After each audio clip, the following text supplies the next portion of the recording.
പുതിയ ബഡ്ജറ്റ് അവതരിപ്പിക്കുകയാണ് വി.ഡി. സതീശൻ മുഖ്യമന്ത്രി. പുതുയുഗ പിറവിയായിരിക്കും, വിസ്മയമായിരിക്കും ബഡ്ജറ്റ് എന്നാണ് പറയുന്നത്. ഇതിനിടയിൽ ധവളപത്രം പുറത്തു കൊണ്ടുവന്നു. ധവളപത്രത്തിൽ തന്നെ ചില പ്രധാനപ്പെട്ട പ്രഖ്യാപനങ്ങളൊക്കെ ഉണ്ടായിരുന്നു. പെൻഷൻ പ്രായത്തെ സംബന്ധിച്ചും കിഫ്ബിയെ സംബന്ധിച്ചും വാട്ടർ അതോറിറ്റി, ഇലക്ട്രിസിറ്റി ബോർഡ്, KSRTCയെ കുറിച്ചൊക്കെ വലിയ നിഗമനങ്ങൾ ഉണ്ടായിരുന്നു.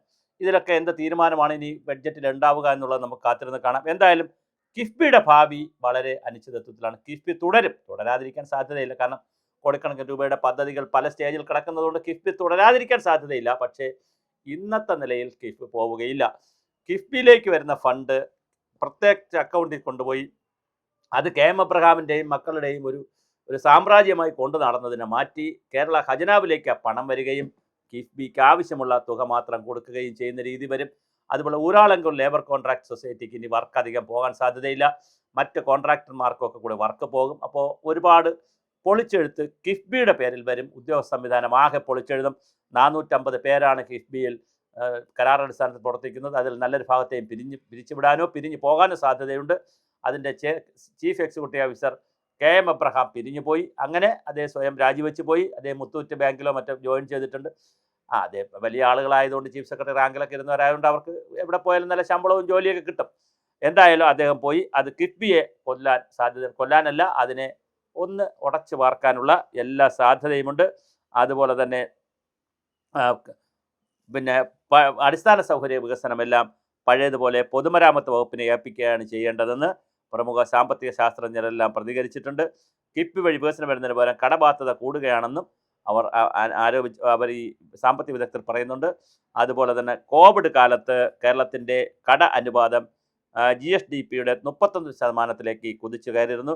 ഇപ്പോഴത് 33.44%. ഒന്നാം പിണറായി സർക്കാർ അധികാരത്തിലെത്തുമ്പോൾ 1.5 ലക്ഷം കോടി രൂപയായിരുന്ന കേരളത്തിൻ്റെ കടം രണ്ടാം പിണറായി സർക്കാർ അധികാരത്തിലെത്തുമ്പോൾ 2.96 ലക്ഷം കോടി.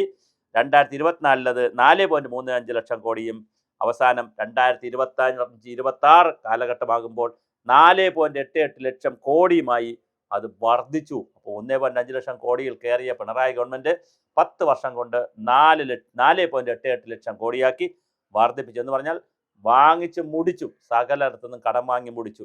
ബഡ്ജറ്റിൽ പുതിയ ജനപ്രിയ പ്രഖ്യാപനങ്ങളാണ് വരുന്നത്. ഈ പെൻഷൻ നമ്മുടെ ഈ ആളുകളുടെ സാമൂഹ്യക്ഷേമ പെൻഷൻ കൂട്ടുന്നതുമായി ബന്ധപ്പെട്ട കഥകളുണ്ട്. 3000 രൂപയുടെ കഥകളുണ്ട്. സ്റ്റാർട്ടപ്പുകൾ വളരെ സീരിയസ് ആയി കേരളത്തിൽ വരാൻ സാധ്യതയുണ്ട്.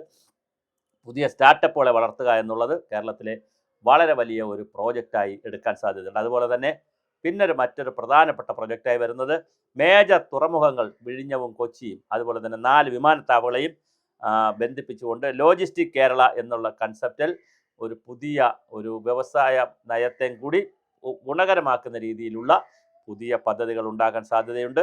അതുപോലെ തന്നെ GST എന്ന് പറയുന്നത് ഇനി വളരെ ഒരു തുറപ്പ് ചൂട്ടായിട്ടെടുക്കും. GST പിരിവ് കാര്യക്ഷമമല്ല എന്ന് പലപ്പോഴും വി.ഡി. സതീശൻ പറഞ്ഞിട്ടുണ്ട്. അത് ഗൗരവമായി കാര്യക്ഷമമാക്കും. അതുപോലെ തന്നെ സ്വർണ്ണ വിപണിയെ പിടിക്കാൻ തീരുമാനിച്ചിരിക്കുകയാണ്. സ്വർണ്ണ വിപണിയിൽ നിന്ന് 1 ലക്ഷം കോടി രൂപയുടെ സ്വർണ്ണ വിൽപ്പനയാണ് നടക്കുന്നതെന്നും ഏതാനും വർഷം മുമ്പ് ധനമന്ത്രിയായിരിക്കും KN ബാലഗോപാൽ തന്നെ ഇത് വ്യക്തമാക്കി. ഇപ്പോൾ 1.25 ലക്ഷം കോടി രൂപയെങ്കിലും ആയിട്ടുണ്ടാവും. 1 ലക്ഷം രൂപ കൂടി കണക്കാക്കിയാൽ തന്നെ 3000 കോടി രൂപയിൽ കുറയാത്ത നികുതി വരുമാനം സംസ്ഥാനത്തിന് കിട്ടണം. 600 കോടിയോളം രൂപ മാത്രമേ പിരിച്ചെടുക്കാനേ ഇപ്പോൾ കഴിയുന്നുള്ളൂ. അപ്പോൾ സ്വർണ്ണക്കടക്കാർ വിൽക്കുന്ന സ്വർണത്തിൻ്റെ ടാക്സ് കൃത്യമായി അടച്ചേ പറ്റുള്ളൂ. ചേട്ടന്മാരെ 3000 കോടി കിട്ടേണ്ട സ്ഥലത്ത് 600 കോടിയേ കിട്ടുന്നുള്ളൂ. അപ്പോൾ എന്ന് പറഞ്ഞാൽ ബാക്കി 3000-ൽ 600 പോട്ടെ 2400 കോടി രൂപ കിട്ടുന്നില്ല എന്നല്ലേ? അത് പിരിച്ചെടുക്കുമെന്നാണ് പറയുന്നത്. എന്നാൽ നിയമവിധേയമായി പ്രവർത്തിക്കുന്നവരെ ഉപദ്രവിക്കുന്നതെന്നാണ് അതിൻ്റെ വ്യാപാരി വ്യവസായികളുടെ Kerala gold and silver merchant അസോസിയേഷൻ്റെ സംസ്ഥാന ജനറൽ സെക്രട്ടറി നേതാക്കളൊക്കെ പറയുന്നത് ഞങ്ങൾ സീരിയസ് ആയിട്ട് ടാക്സ് അടച്ച് ബിസിനസ് ചെയ്യുന്നവരെ ഉപദ്രവിക്കരുതെന്നാണ്. എന്നാൽ 3000 കോടി രൂപ ടാക്സ് ആയി കിട്ടേണ്ടിടത്ത് 1.25 ലക്ഷം കോടി രൂപയുടെ ബിസിനസ് നടക്കുന്ന സ്ഥലത്ത് 3000 കോടി രൂപ ടാക്സ് കിട്ടേണ്ട സ്ഥലത്ത് 600 കോടി രൂപ മാത്രമേ ടാക്സ് കിട്ടുന്നുള്ളൂ. ബാക്കി 2400 കോടി രൂപ കൂടെ പിരിച്ചെടുത്താൽ വലിയ തുകയാണ്. അപ്പോൾ ടാക്സ് കളക്ഷൻ വളരെ ഗൗരവമായി നടത്തി സ്വർണത്തിൻ്റെ ടാക്സ് കളക്ട് ചെയ്യുന്നതുകൊണ്ട് യാതൊരു തെറ്റുമില്ല. അത് വളരെ പ്രധാനപ്പെട്ട കാര്യമാണ്. അപ്പോൾ കിഫ്ബിയെ ഉടച്ചു വാർക്കും. സ്വർണ്ണ കളക്ഷൻ ഇങ്ങനെ പോകുന്നു. അതുപോലെ തന്നെ ധവളപത്രത്തിൽ കുറേ കാര്യങ്ങൾ പറഞ്ഞിട്ടുണ്ട്. ഇവയെല്ലാം കൂടി ബഡ്ജറ്റിൽ മനോഹരമായ ഒരു വിസ്മയ ബഡ്ജറ്റായി മാറും. ഒരു വശത്ത് കാരുണ്യം, കരുതൽ, സ്നേഹം, ആനന്ദം, സന്തോഷം അങ്ങനെ പോകും. മറുവശത്ത് നികുതി വരുമാനം ഊർജിതമാക്കുന്നതിനുള്ള ഇൻസെൻറ്റീവ് കൊടുക്കലും അത് കറക്റ്റായിട്ട് GSTയുടെ പിരിവും അതുപോലെ തന്നെ സ്വർണ്ണ വ്യാപാരികളെയും മറ്റ് എല്ലാ വ്യാപാരികളിൽ നിന്നുള്ള കൃത്യമായ ടാക്സ് കളക്ഷനുള്ള പുതിയ സ്ട്രാറ്റജികൾ വി ഡി സതീശൻ വർക്കൗട്ട് ചെയ്യുമെന്നാണ് കേൾക്കുന്നത്. അങ്ങനെയാണെങ്കിൽ പുതിയ കേരളത്തിൻ്റെ വരുമാന സ്രോതസ്സും കൂടി വർദ്ധിക്കാനുള്ള എല്ലാ പദ്ധതികളും എല്ലാ വിസ്മയങ്ങളും ബഡ്ജറ്റിൽ ഉണ്ടാകുമെന്ന് തന്നെയാണ് നമ്മൾ കരുതുന്നത്.